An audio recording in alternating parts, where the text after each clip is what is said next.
Shalom to everyone who has come to this video. In this video and all of the sections of this video, we're going to discuss the reasons why biblical men are supposed to marry virgins. And we're going to get into the details. But first, we're going to listen to this short clip from this famous singer, particularly from the 90s, named Faith Evans, who also married the famous rapper Biggie Smalls. You know, there's shit that happened before that. Yeah, gotta hear about shit. I used to get my ass beat for sneaking out the window to go to somebody's studio that I didn't even, know I was gonna be a recording artist. So, What? I used to fuck mad niggas when I was little. That's why dick don't really do shit for me now. Like, your dick don't really. So she said, in other words, that she used to have sex with a lot of males when she was young, and that's why sex doesn't do anything for her now. Pay close attention because this is important to understand.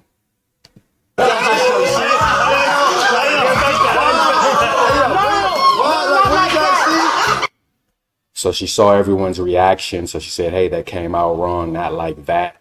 So let's see what she follows up with. Wait, that came out wrong. That came out wrong. Wait, let me rephrase that. Let me rephrase that. I got to start all over. That's my shit to say. When I was like probably around 15, 16, 17. That's when most women in our society start having sex. Around 15, 16, 17. And that's going to be relevant later as well as we get into this video. 17, I was pretty promiscuous. And it was just like, oh, I like him. I think I'm gonna take it. So that's why as an adult, I'm like, it's not somebody, that doesn't mean a lot to me. But we know that's kind of like how this culture is a lot. Right. I'm like, I got that out the way when I was a teenager. I'm like, I ain't I'm trying to get this money. So she got that out of the way when she was a teenager. Sex doesn't do much for her. And these are the women that most people want you to marry as a man, especially as a so-called black man. They want you to marry these women and they want you to be happy with that. They want you to feel like you have something. Now, again, unfortunately, this is the case for most modern women. Most women in our society have slept with over 10 men by the time they're 25 years old. And that's actually being modest because many of them are well into their 30s, 40s, and 50s when it comes to their body counts by the time they're 25 years old. And the truth of the matter is that even 2 sexual partners is too much. And we're going to delve profoundly into the reasons why in this video lesson. According to the Bible, a woman is only supposed to have sex with one man in her entire life up and until that man dies, making her a widow. And if she's a legitimate widow, she's at liberty to marry another man. But even in the cases where women are widows that we see in the scriptures, many of the holy women of old often elected to remain single and celibate for the rest of their lives rather than remarrying. And that's something that I'll talk about in a later section of this video. And let's be clear, as I've already explained in my video titled Number One Reason Marriages Fail, Virginity, the term virgin or virginity in the physical sense only and uniquely applies to women. Go watch that video for some understanding if you don't know that. In the Bible, the words for virgin are the Hebrew terms Bethula and Alma, which again only apply to women. The other related word would be Nara, which basically just means girl. Now, many people, when it comes to this topic, they get offended. They don't want to hear about it. They don't want to talk about it, rather than approaching it with objectivity. And this reaction is often seen in women who may feel personally attacked because they recognize that much of this information is applicable to them. However, many men also get offended because they know that they married non-virgins. So many men and women get offended at this topic. Conversely, a person with a higher level of emotional intelligence is more capable of learning from truth and wisdom, and they're able to look at things from an objective perspective, again, if they have a higher level of emotional intelligence, and they're able to utilize these insights to enhance their future, and most importantly, the future of their descendants and their posterity, because you're supposed to teach this to your children. And that's a big part of the problem, that this is not being taught to so-called Black children. The subject of this video is why men, and when I say men, I'm referring to biblical men, upstanding men, why we are supposed to marry virgins.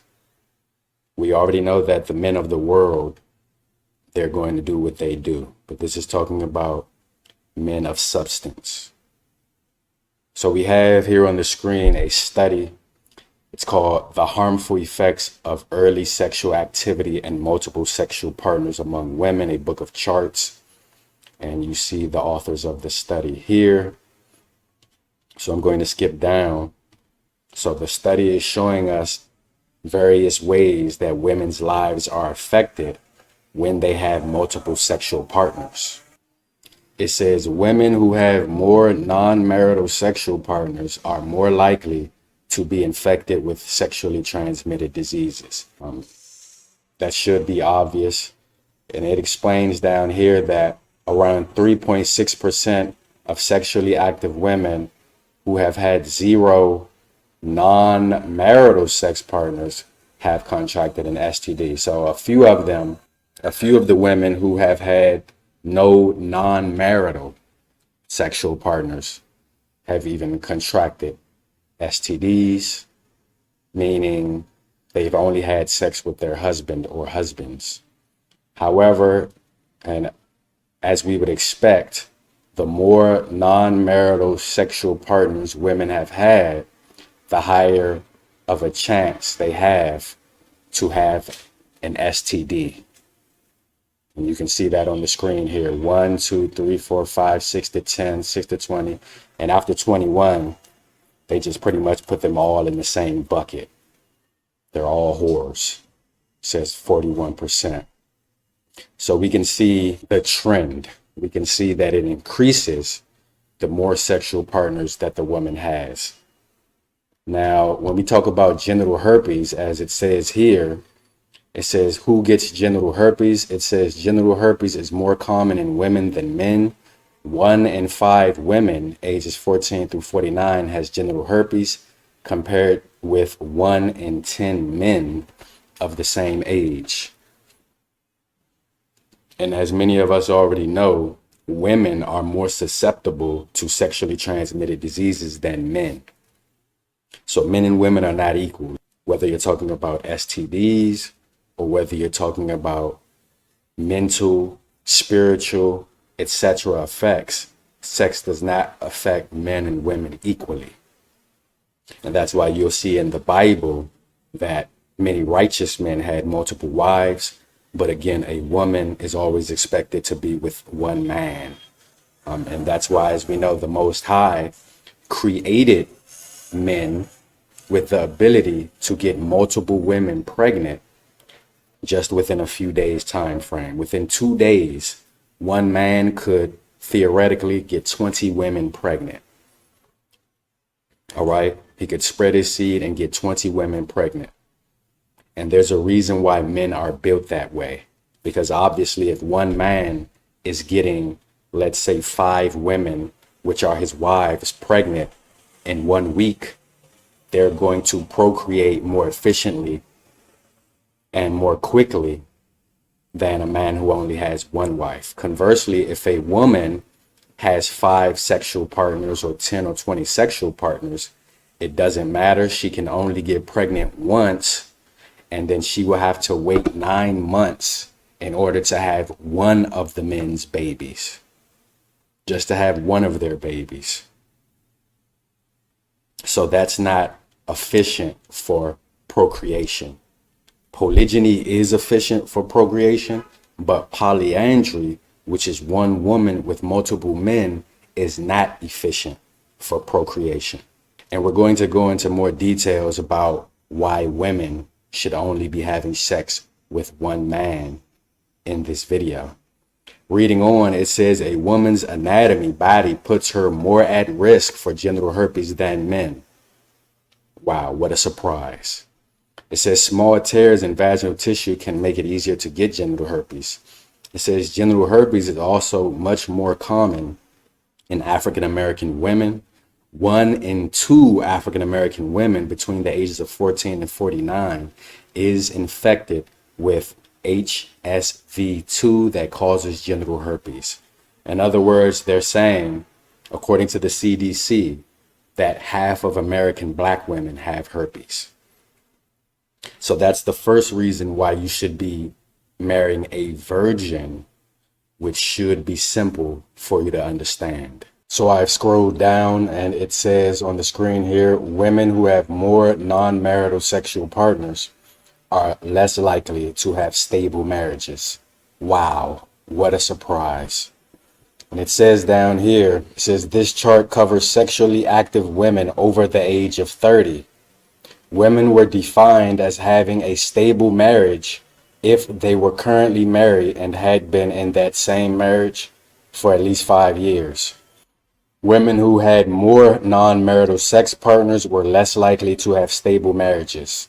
Over 80% of the women who had never had a non-marital sex partner were in stable marriages. By contrast, only 30% of the women with 5 non-marital sex partners were in stable marriages. Do you hear that? Only 30% of the women, as you see here, who have had 5 non-marital sex partners were in stable marriages. And 80% of the women who had never had non-marital sex partners were in stable marriages. So this is just another basic surface level foundational reason why you should marry a virgin. And we're not even getting into the more profound spiritual reasons yet. We're not getting into the DNA aspect yet, but we will in a moment here. We aren't getting into the hereditary aspect as far as what's passed down to your descendants. But just on a foundational level, it makes more sense to marry virgins because your marriage has a greater likelihood of being a stable marriage, of lasting. And this is a part of the reason why the scriptures are so adamant that women are supposed to be chaste. You never see the Bible saying that a man has to be a virgin. You only see it saying that a woman has to be a virgin when she gets married. And just to be clear, I'm not saying that men are supposed to be having indiscriminate sex. That's not what I'm saying. Men and women have to be regulated by Torah, but it's not the same. And we have many people who claim to believe in the Bible, but they have no idea what the scriptures actually say about the roles and function of men and women. And if they knew what the scriptures actually said, they would still want nothing to do with what the scriptures say. And this is why when someone like me comes along and I read the Bible word for word to people, what it literally says, and this has literally happened many times when I'm teaching in person, people begin to start fidgeting. They start nervously laughing. And they just begin to appear uncomfortable in general because they follow a religion that is simply a watered down and modernized and paganized version of what the scriptures actually teach. Telling a whore to be faithful to one man is like telling a 600-pound woman to stop eating cheeseburgers. She's already become accustomed to the taste and the texture and the flavor of various cheeseburgers. And even if you are successful at somehow convincing her to stop eating cheeseburgers, she will always have the memory of the taste of those burgers in her mind. She remembers the way the warm, melted cheese tasted, and the sauces and the soft bread. And there's always the potential that she could relapse and go back and try another cheeseburger, similar to a drug addict. Now, this is not to say that a promiscuous woman cannot repent and eventually achieve salvation, because they can. But you're taking a huge gamble as a man if you choose to marry such women. Even if you marry a virgin, there's no guarantee that she will be faithful to you, especially with all of the influences in modern society. There's no guarantee that your marriage will last. So how much less of a guarantee do you have when you marry a woman who has had multiple sexual partners before you? So it would be deleterious for you to do so. Additionally, sexual activity releases oxytocin and dopamine, vasopressin, which are chemicals that are supposed to help facilitate pair bonding. And that's essential to have a lifelong marriage. However, when women engage in sexual relationships with multiple men, they become desensitized and they lose the ability to form a lasting bond with one single man. And this desensitization is the reason it's so easy for most women to hop from one man to another. Remember, a woman's womb, a woman's vagina goes inward. It's inside of her. She's receiving, she's receptive, she's absorbing when she lays with these different men. Women are inherently receivers. They're supposed to absorb their husband's knowledge and wisdom and his guidance and direction. And physically speaking, they receive his penis, they receive his sperm, and potentially his child, his seed within their bodies. And they also receive spiritual imprints from the men with whom they are sexually intimate. And the genetic factor in this is known as microchimerism, where women have been found to carry male DNA even without ever having children. It is believed that one way this male DNA is transferred is through sexual intercourse, which is to say that a woman can carry the DNA of the men that she has been intimate with in her body. And there are several studies that have concluded this. I'm going to read a few here. So in our modern society, this information is often obscured from the public. They don't want people to know about this because there is a prevailing push towards promoting sexual liberation for women. This study says male microchimerism in women with systemic sclerosis and healthy women who have never given birth to a son. Now, we're not going to read the whole study.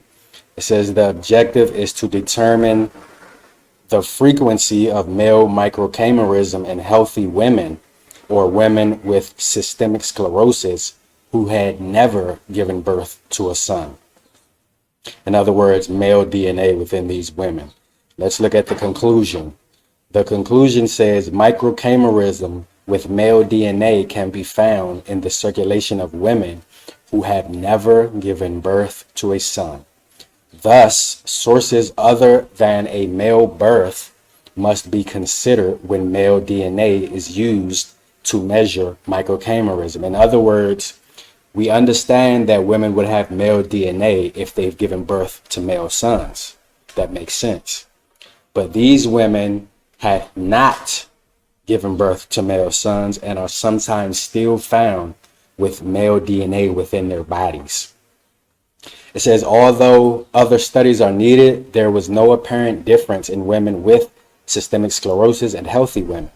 Possible sources of male DNA include unrecognized male pregnancy or unrecognized male twin, an older male sibling with transfer through the maternal circulation, or sexual intercourse alone. So they're saying that one of the possible sources of the male DNA being inside these women, other than an unrecognized pregnancy that they may have had, or an unrecognized male twin, or an older male sibling that transferred that DNA to them through maternal circulation somehow. They're saying that sexual intercourse is a plausible reason why women would have this DNA within them. Here's another study.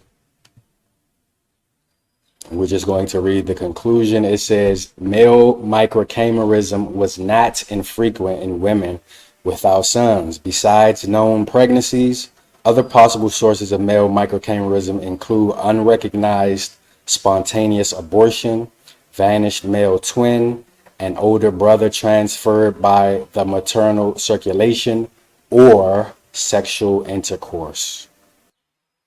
And when women have this male DNA within them that could come from various sexual partners, there is the possibility for that DNA to be passed down to the seed of another man. In other words, if you take on a wife that's not a virgin and you reproduce with her, there is the potential for your child to carry some of that other man's DNA.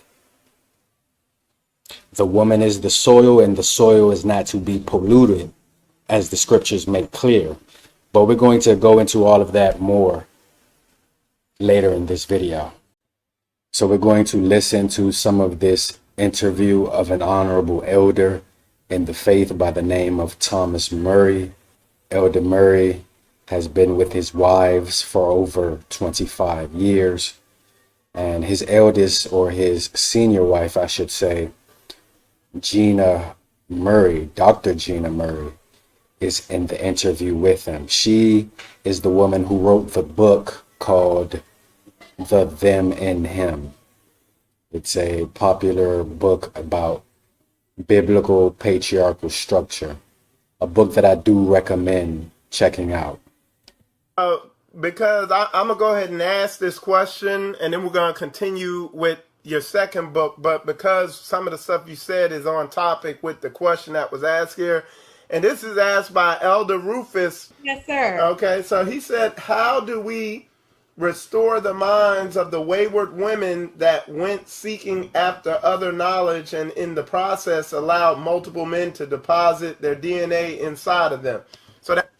So did you hear that question? How do we transform or improve the minds of the wayward women who went seeking different types of knowledge and in the process allowed other men to insert their DNA inside of these women? That's the question. That's your typical Christian woman, or your typical, a lot of these Hebrew Israelite women, you know? So, all right, there it is. Thank you. Yeah, well, that's a hard saying, and I'm not sure if we want to, if we really want to. That question is going to be difficult. The answer may offend some people. There has to be an assessment made, A sober assessment. Once we understand the will of the Most High, if you are a Hebrew, you are you are the apple of his eye. This Hebrew man, he calls you his eldest, and he calls you almost, you know, he drapes himself with you, if you will, like jewelry, you know what I mean? And so what he wants for him is to actually get authentic representation of himself on the earth. And so anything that would interfere with that, dilute it, water it down, make it something other than that, has to be discarded. And so what that practically means is that there has to be the highest quality women for the highest quality men. And there are going to be numbers-wise more women than men. And so there will have to be, as is prophesied, there will have to be restorative polygyny. You know, the word polygyny it would be anachronistic to use that word, but what is known as polygyny will have to be restored so that those highest quality men can be as fruitful as and multiply as much as possible. And then women who are in a less good condition, not that they are inherently less valuable or anything like that, but in a sober assessment of them, they should recognize that they have to be a helper like all other women, and they would have to help in whatever way they can help. And that does not necessarily mean that they're going to have their pick of men, because they just may not be in a condition to assist certain men. They may have to be in a condition where through deliverance and through a process, they are having their minds renewed and they are assisted in shedding some of the programming that they have accepted, you know, and really the influence of all this different DNA that's been deposited in their central nervous system. But they are going to have to come in, potentially they could come in as a servant and eventually be taken on as a concubine in a particular household. And they could be entrusted with a responsibility, a helping role that is not as central to the core needs of the husband, because of the fact that they potentially could be unreliable. Wow. Because they all these other things happen to them, and they're going to have to be sober enough and humble enough to accept that, and rather than to just because in order to have the reproach removed from them, they should be thankful enough and humble enough to accept that willingly and joyfully. And then remember, promotion comes from the Most High. So if they get in there and demonstrate that they can function on the level of a wife, perhaps that will be their end. But there should not be this presumptuous attitude where all women are going to be married to the same rank amongst wives. And this whole idea of everybody being equal is a Christian thing. And the idea that you're going to go through some spooky process and you are going to equalize people when they have had different things deposited in them is really more of a Greco-Roman concept. A tribal mind is really not going to treat all individuals at the same rank, because rank means responsibility. Rank means duty. Okay, and so everyone cannot function at the same rank. Does it mean people are loved less? No. Does it mean that they have value? No. Does it mean that they're mistreated? Absolutely not. And I'm so glad that you made that distinction, because even me being in the military and working on teams and being on teams and playing basketball, and I know a lot of the NFL guys who watch me can say the same thing. Yes. You have a lot of spiritually undeveloped people who feel like, well, why can't I be quarterback? It's like, because you're 330 pounds and you can't move, you're a linebacker, you're a lineman. No, I want to be quarterback, That'd be like Shaq wanting to be a point guard. People got to understand having a nation, or like you said, a tribal mindset, as opposed to a Greco-Roman mindset. So that, man, that was heavy that you said that point. It doesn't mean being loveless. It just means being an honest assessment of what's really going on here. You know, it's like, okay, you spent 20 years and you were a stripper, and like this woman was raised by her father, and you know, never, and is a virgin, you know. Go ahead. What happened, Michael, is uh, um, you know, that word child molestation really first happens in its true definition by the mother molesting the actual DNA of this particular patriarch.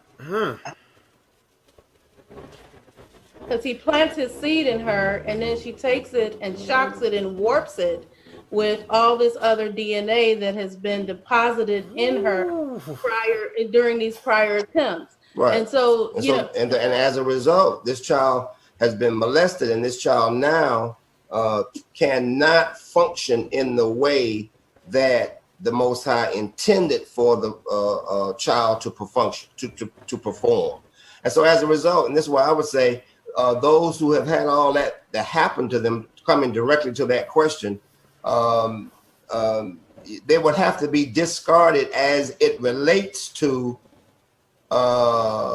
marrying.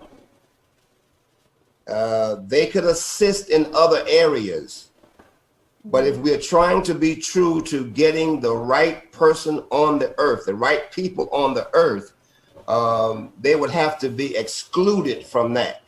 And there should be a mindset to say, I would rather be a doorkeeper. You know, I just want to be included in the household of a righteous man. So you heard the elder state that such a woman would have to be excluded from being a full status wife. And he and his wife explained it extremely well. There were a few times where I could have jumped in to give my comments, but I didn't want to interrupt their wisdom. They even mentioned the DNA aspect that we've already been over. And the reason why the woman would have to be excluded from being a full status wife, we've already discussed many of the reasons, but we'll go into some more. But essentially, it's because she's been contaminated. If you read the KJV Bible, you'll see the word defiled in English. And that's why in Leviticus chapter 21, verse 14, it states that the high priest cannot marry a divorced woman or a whore or even a widow. And it even gives you the reason in verse 15. It says that it's so that he does not profane, or some versions say defile, his descendants. Because as we know, the high priest is supposed to be pure and undefiled. Go read that verse and be sure to read it in various translations so that you can understand what's being said there. You see, the Bible is not a religious book. It's supposed to be followed functionally, meaning you're supposed to literally live by its precepts and concepts in their proper context, of course. And this will benefit not only your life, but the lives of your descendants and the lives of your neighbors and other people that you come into contact with. And so when men follow the scriptures functionally and marry virgins like the scriptures make clear is what they're ideally supposed to do, and when men are the patriarchs and authorities of their homes and love their wives and children and love their neighbors, etc., everyone benefits from that, except, of course, Satan and his kingdom. They're the only ones who don't benefit. So we've already been over the fact that according to the study presented, a woman who had 5 non-marital sex partners has only a 30% chance of having a stable marriage after 5 years. We also saw that women who had 0 non-marital sex partners have an 80% chance of having stable marriages, according to the same study. We saw that according to the CDC, about half of American Black women have herpes. And for those who don't know, herpes is incurable, according to modern science and the medical industry. We also saw that according to studies, male DNA is potentially left inside of women after men have sex with them. So just to get this straight, the typical woman, when she's younger, she lets different guys who she feels are attractive have sex with her. And then after they have sex with her, after they have their way with her, they go about their business. But then when she gets a little older, she finds you, and you're supposed to take her as your wife and possibly the only woman you'll be with for the rest of your life. And you're supposed to take her after she's had possibly an STD. You'll get her after she's had other men's sperm and DNA on her and in her. You get her after her vagina has been stretched out and used by other men. That's what you're supposed to get and be happy with. And here's the thing. After you do that, after you dedicate your life to her, after you accept all of that, she'll still most likely leave you when all is said and done, according to statistics. This is absolutely ridiculous, and the men of old knew this, which is why they wanted virgins. And if she wasn't a virgin, they wanted a full explanation of why, and they took that into account when they decided how they were going to deal with her. They didn't have this modern mentality that all women are equal and that all women are to be pedestalized. I honestly believe that if Abraham were around today, if Jacob was around, if Gideon was around, and they saw the way modern Hebrew men dealt with women, it would blow their minds. They would be absolutely appalled and amazed and shocked. They would wonder if these are really men or if they're women in men's bodies. Do you know what Judah said when they told him that Tamar was whoring around? He said, "Go bring her here so that we can burn her with fire." That's the mentality that the patriarchs of old had, because they understood how disgusting and unacceptable that behavior is. And we know that the law of the Most High commanded them to put these women to death in many cases. But the way the modern man thinks regarding women is absolutely ludicrous and pathetic. And I don't care if they say they're Christian, Hebrew Israelite, Muslim. The Western man is mentally sick with regards to how he thinks about women. You know, back in the days when we were in the streets, we used to laugh at men who wifed up promiscuous women. Certain guys in the neighborhood would have their way with a particular woman, and months or years later, you see the same female holding hands and walking down the street with some guy all hugged up on her, kissing her in the mouth. And we would say to ourselves, look at this goofy. Look at this cornball. Look at this clown. Look at this punk. And I just remember thinking how pathetic the guy was. And I know that in his silly mind, he believes he won the lottery. And back then, we didn't even have the biblical understanding. But as men, we are naturally hunters and conquerors, and we know instinctively that a woman loses value when she's conquered by other men. And here's the thing as well. If you met a woman and she was honest with you about her sexual history, and she was humble, and she understands that because of this history that she has, she's lowered her value, but she was honest with you and she told you that she'd like you to love her despite her past, that could be reasonable. But the thing is, after you evaluate her, and if you accept her as your woman, you're supposed to put her in her proper position as a concubine or what have you. And then potentially throughout the process of time, she could earn a better position in your life. But the modern man doesn't think that way. He believes he's supposed to serve all women.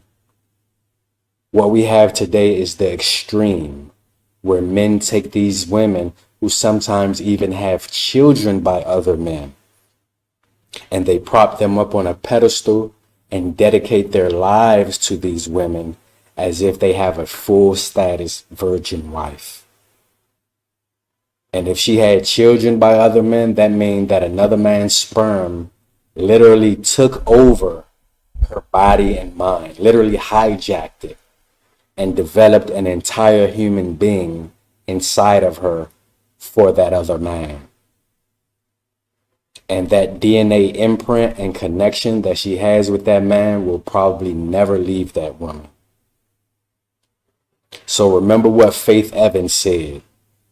She said sex doesn't do anything for her anymore because she's already done it with a bunch of different dudes. And that's a large problem with marrying non-virgins. They have a high tendency to become bored with you sexually, and they eventually need a new fix. Again, it's like the 600-pound woman that loves cheeseburgers. Essentially, by telling a woman who has had multiple sex partners to only be with you, it's like telling that 600-pound woman that the only cheeseburger she can eat for the rest of her life is a particular type of vegan cheeseburger because it's healthier for her. And although the vegan cheeseburger might taste good, she'll eventually get tired of the monotony of it, and she'll get the wondering eye as she begins to think about the other flavors and tastes that she's used to experiencing. Speaking about myself personally, in my direct personal life, I only know of one successful marriage that has lasted for over 35 years. And that one marriage that I know of that's lasted for over 35 years is a marriage where the woman was a virgin when they got married. All the other older people who I know in my personal life ended up getting divorced, ended up breaking up, ended up separating, ended up getting remarried. And when I say successful marriage over 35 years, what I mean is a marriage that had no adultery throughout the entire marriage. I don't consider marriages where people stayed together for 40 years but committed adultery during the process. I don't consider that to be successful. Marriages where men accept the fact that their women committed adultery, or maybe I even know of a marriage where a woman had a baby by another man while she was still married to her husband, and the husband forgave her and raised the other man's child as his child.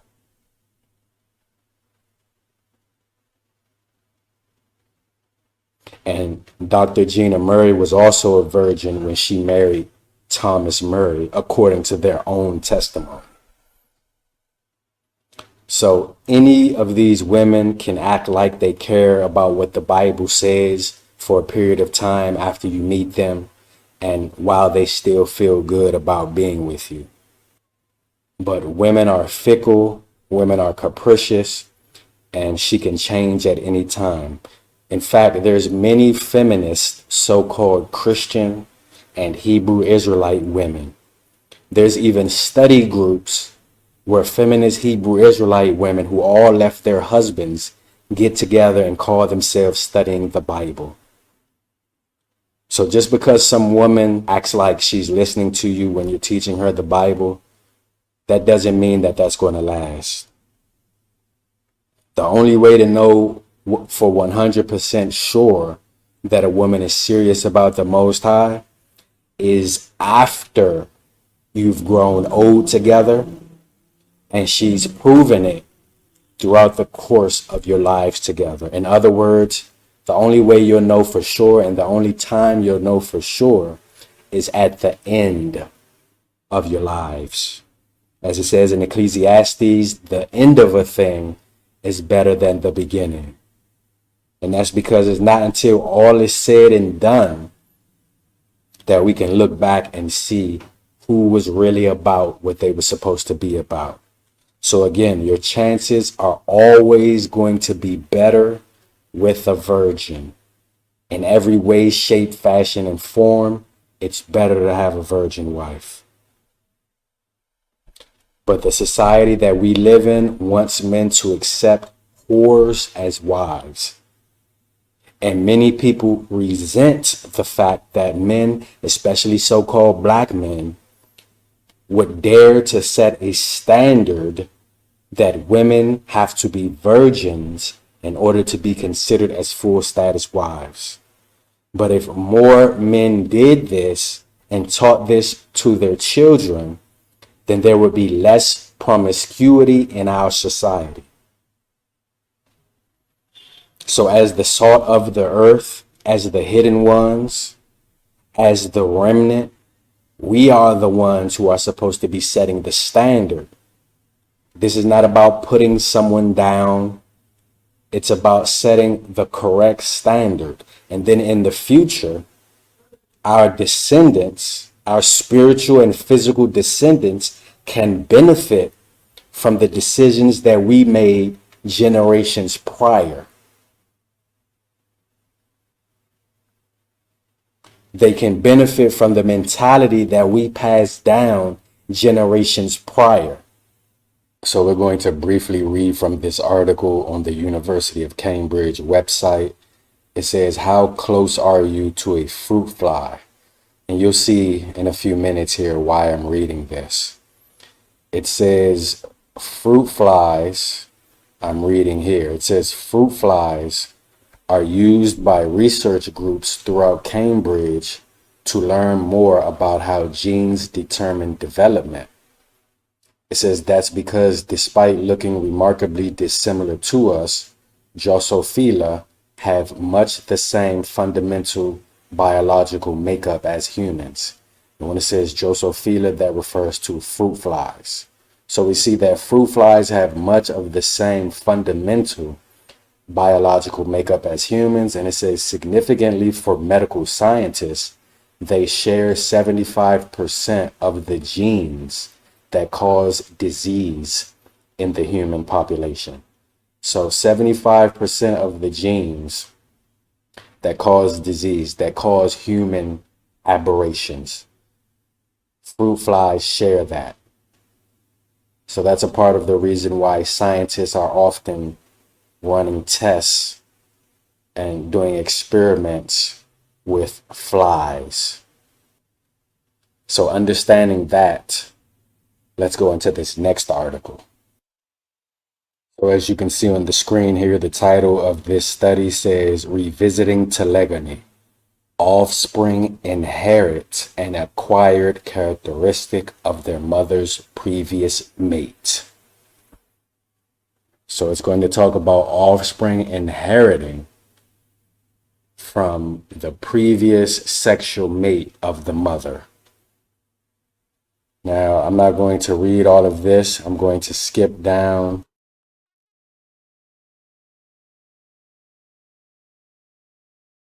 So we can read here where it says discussion. It says, "Our results show that it is possible for a male to transmit features of his phenotype via non-genetic semen-borne factors to his mate's subsequent offspring sired by another male. Do you understand what that just said? That just said that the previous male is able to transmit features of his phenotype through semen-borne factors to the children of the female that she has with another male. Do you understand that? And then I'm not even going to read all of this.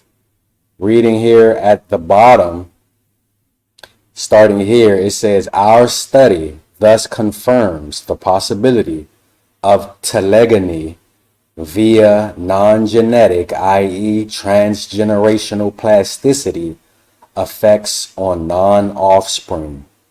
The phenomenon reported here represents a new type of non-parental transgenerational effect and a novel source of variation in phenotype and fitness with potential consequences for sexual coevolution.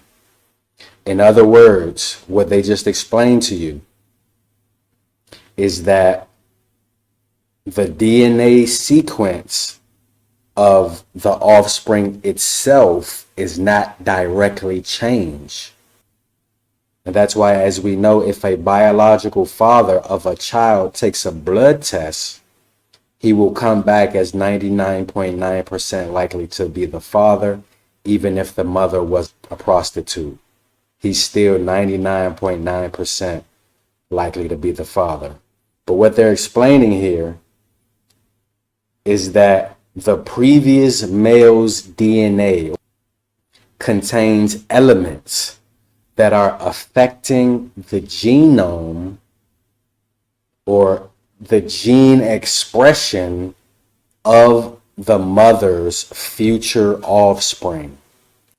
So in other words, the male is passing down some of his features, some of his traits, because his sperm is affecting the female. That's being passed down to another male's offspring. And this is known as telegony, which is a phenomenon that modern science began to deny around the early 1900s as first wave feminism began to gain steam. So in this society that we live in, they're never going to tell you that this applies to humans as well. They're going to stop right here at fruit flies and keep the rest secret, because if modern people knew that this applied to humans, it would greatly discourage women from being promiscuous, and it would discourage men from being with promiscuous women. And that's not something that the powers that be can allow.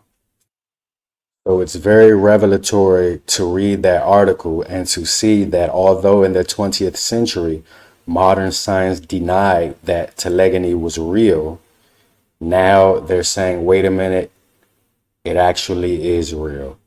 And in ancient times, this was already known to be a fact. But again, recently in the 20th century, they said telegony doesn't exist.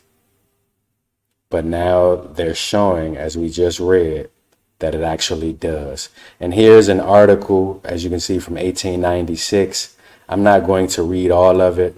It says, "Sir, from many experiments and observations spread over 30 years, I can confirm the statement of Dr. W.H. Weber in his interesting note in the British Medical Journal of October 10th, the lasting effects of coition in animals, both with male and female, are to my mind conclusive. I only selected about half a dozen experiments, which I think speak for themselves." And I'm not going to read all of this. I'm just going to read the first one. It says, "A white sow was sired by a black Berkshire boar. So that's a white pig that had relations with a black boar. It says, and produced a litter of black and white pigs. It says this sow was next sired by a red Tamworth boar. And although there was no black in either of the parents, so the red boar went on next to mate with this white pig. And so it says, although there was no black in either one of them, the progeny, the descendants, the offspring, were red, black, and white. The patches of black being very conspicuous. So that's just one example of a report of telegony. And this should also help you understand why Deuteronomy 25 verse 5 explains that when a man dies and he had no children, his brother is to marry and reproduce with his widow to raise up children for him, which are going to be considered the children of the dead man, his dead brother. And it doesn't necessarily have to be his biological brother, but it can be another male relative, a close male relative, similar to what happened with Boaz and Ruth. And so they're going to raise up seed, and that seed is going to be who? The seed of the dead man. Because that man who died, even though that child is biologically the child of his brother who's having sex with his widow, he's able to pass down some of himself to that next generation because he left that in his woman. He left some of his self in his soil, in his earth, in his land, which is what the woman is. And we'll get into that later. As it says here, it says responses of genes in females to sex revealed in fruit flies study. Sex can trigger remarkable female responses, including altered fertility, immunity, libido, eating and sleep patterns by the activation of diverse sets of genes, according to research from the University of East Anglia. Publishing today in the journal Proceedings of the Royal Society B, the researchers study how female Drosophila melanogaster, or fruit flies, respond to mating. They discovered that a single protein found in semen generates a wide range of responses in many genes in females, which become apparent at different times and in different parts of the female's body following mating. So we're seeing how semen affects females. As I've already alluded to, a man's semen, when it impregnates her, it takes over her body, so to speak. It says the findings could in principle be akin to responses in many animals, including humans, where sperm and semen is released inside the female's body during sex. Lead researcher, Professor Tracy Chapman from UEA's School of Biological Sciences, said it's already known that seminal fluid proteins transferred from males during mating cause remarkable effects in females, including altered egg laying, feeding, immunity, sleep patterns, water balance, and sexual receptivity. We tested here the effects of one enigmatic seminal fluid protein known as the sex peptide, and found it to change the expression of a remarkable array of many genes in females, both across time and in different parts of the body. You see that? It said this seminal fluid protein changed the expression of a remarkable array of many genes in the female.